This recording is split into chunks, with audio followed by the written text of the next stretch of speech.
Ketika suatu tempat yang indah dibangun, selalu ada tugas pemeliharaan. Kalau tidak, keindahan bangunan itu lama-kelamaan akan sirna. Begitu juga orang yang sudah menerima kasih Tuhan perlu memeliharanya dalam dirinya, sehingga tetap terjaga, tertular dalam interaksi dengan sesama. Lalu kasih itu akan melingkupi bumi ini.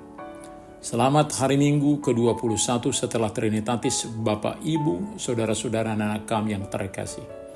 Mari kita bersuka cita dengar-dengaran akan firman Tuhan yang selalu menyegarkan kehidupan kita.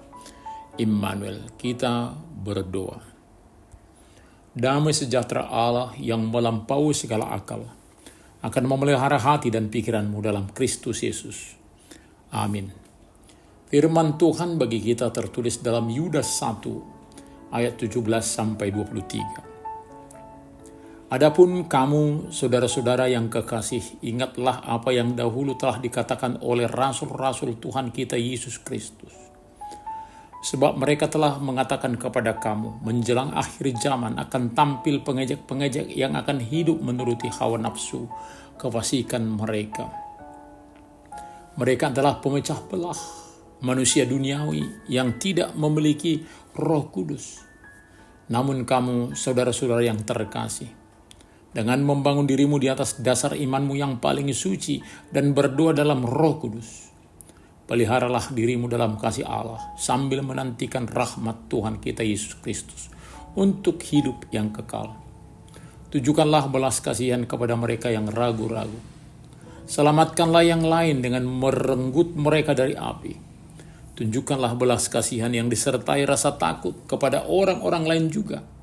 Dan bencilah pakaian yang dicemarkan oleh keinginan daging. Memelihara diri dalam kasih Allah.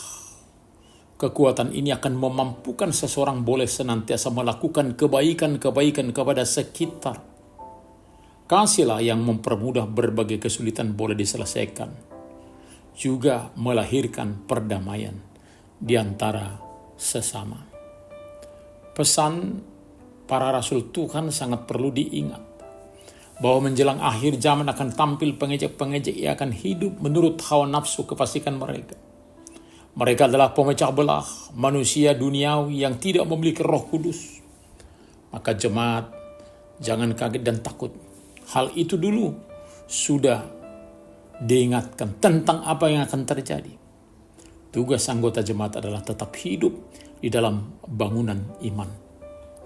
Membangun diri di atas dasar iman yang paling suci dan berdoa dalam Roh Kudus. Terkadang ejekan yang menghina Kristus, Injil, memperlama seseorang, membuat dia ragu akan prinsip yang dipegang. Namun iman yang teguh menjadikan seseorang boleh tetap tegar menghadapinya. Segala hinaan, ejekan. Justru di kitab Mazmur kita diminta untuk menjauhi para pengejek, sehingga pemikiran kefasikan mereka jangan sampai merusak hidup kita. Sebab pengejek ini sedang menuruti kejahatan mereka, sampai terkadang boleh membuat gereja retak dan menuju perpecahan.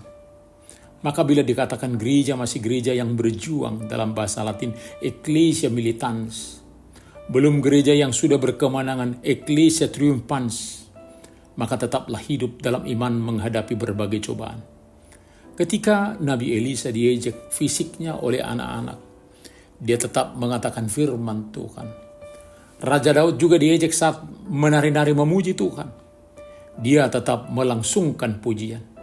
Ketika Tuhan Yesus diejek saat disalib, dia terus melakukan tugas mulia. Ketika jemaat gereja yang berjuang akan selalu bersedia menerima ejekan di dalam keteguhan iman. Selalulah hidup dalam kasih Allah sambil menantikan rahmat Tuhan Yesus Kristus untuk hidup yang kekal. Ketika ada yang masih ragu-ragu dalam iman, mereka butuh belas kasihan. Perlu sekali direnggut dari hukuman api, sehingga mereka selamat. Jangan sampai ajaran sesat menguasai diri seseorang.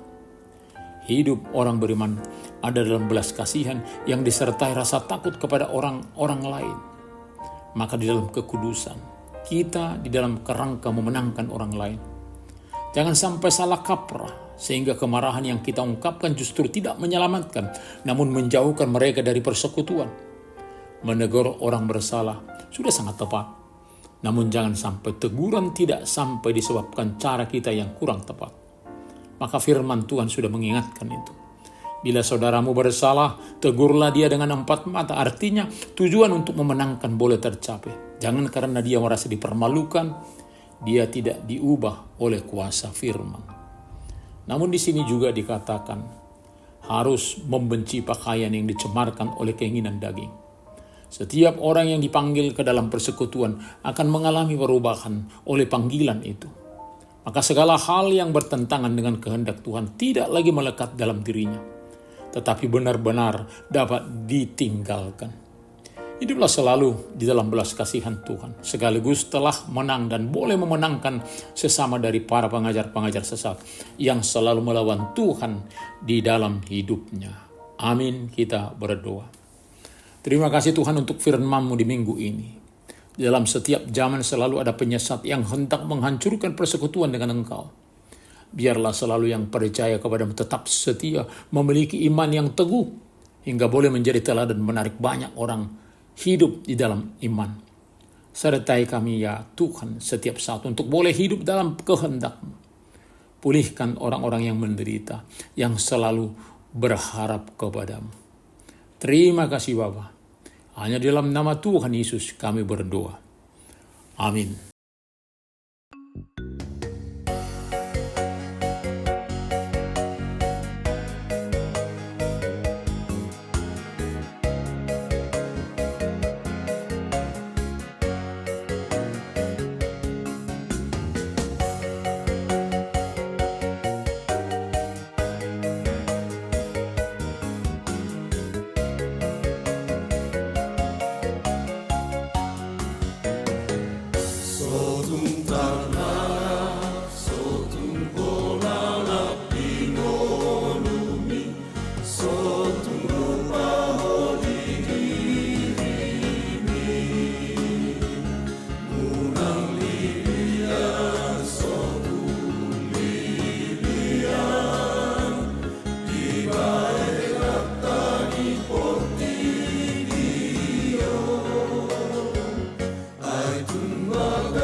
Terimalah berkat Tuhan.